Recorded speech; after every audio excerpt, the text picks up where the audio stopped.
ഇപ്പോൾ ഒരു അപകടത്തിൻ്റെ വാർത്തയിലേക്കാണ് ഞാൻ പോകുന്നത്. തിരുവനന്തപുരം പാങ്ങപ്പാറയിൽ ശക്തമായ മഴയിൽ കാറിന് മുകളിൽ മരം വീണു. കഴക്കൂട്ടം ഭാഗത്തു നിന്നും ശ്രീകാര്യം ഭാഗത്തേക്ക് പോയ കാറിന് മുകളിലേക്കാണ് മരം വീണത്. MG പ്രതീഷ് തിരുവനന്തപുരം വിവരങ്ങളുമായി ചേരുന്നു. പ്രതീഷ്, എപ്പോഴാണ് ഈ അപകടം ഉണ്ടായത്? എന്തെങ്കിലും പ്രശ്നമുണ്ടോ?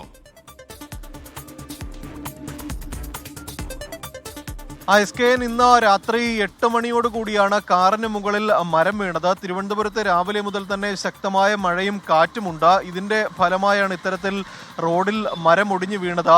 ഈ ദേശീയപാതയിൽ പാങ്ങാപ്പാറയ്ക്ക് സമീപമാണ് ഈ അപകടം ഉണ്ടായത്. കഴക്കൂട്ടം ഭാഗത്ത് നിന്നും ശ്രീകാര്യം ഭാഗത്തേക്ക് പോവുകയായിരുന്ന കാറിന് മുകളിലൂടെയാണ് അപ്രതീക്ഷിതമായി മരം ഒടിഞ്ഞു വീണത്. ഈ പാറ്റൂർ സ്വദേശി ഓടിച്ചിരുന്ന വാഹനമാണ് ഇത്തരത്തിൽ അപകടത്തിൽപ്പെട്ടത്. ഈ കാർ ഡ്രൈവർക്ക് നിലവിൽ പരിക്കുകളൊന്നും തന്നെ ഇല്ല എന്നതാണ് ഏറ്റവും ആശ്വാസകരമായ കാര്യം.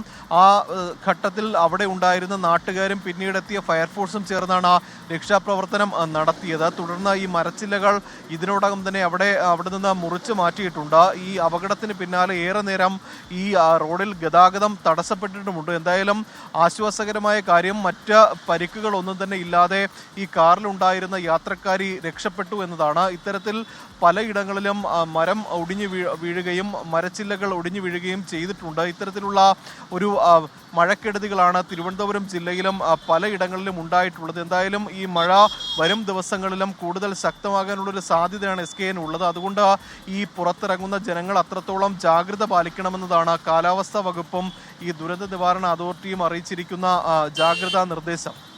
SK